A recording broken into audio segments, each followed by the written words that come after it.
This can be a tough business where all of a sudden, I think, Yeah, calls don't get answered. It seems to me that right now, from the outside looking in, your calls are getting answered, from Broadway to the Copenhagen test to, the next Marvel movie. sure. And yet I've read that Asian representation in Hollywood has actually, which never, I don't think, was proportional, was below proportional, Sure. has Yeah. actually started sliding backwards. Why is that happening? Yeah, I mean, I don't think you should look at my career as an indicator of how, Asian representation is going just in the masses. I've been extremely blessed and I'm extremely fortunate to have this kind of job security of this, Marvel machine behind me, like just to put it bluntly. I mean, the fact that we have these movies that come out that I play a character that has been, resonant for many, many years. It's not normal.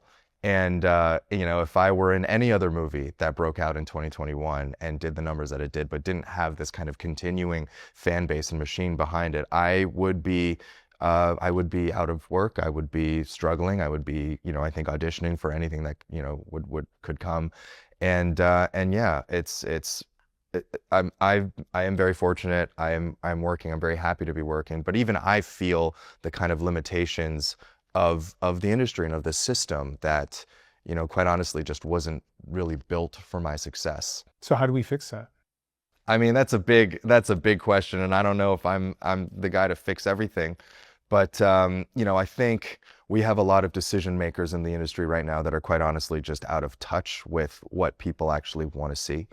And I think you see that when you see these movies that absolutely fail spectacularly at the box office. And of course, every studio is going to conduct their own postmortem as to why that's happening. But there's a lot of movies out there that no one asked for, and starring people that the studios consider to be bankable stars or less risky, when there are incredibly talented and not risky people waiting at the wings that are unfortunately being passed over because you have, again, these decision makers with a very traditionalist and very conservative mindset, which in art you kind of never really want. You always want to be pushing the envelope a little bit. You always want to be taking some degree of risk and doing something unexpected.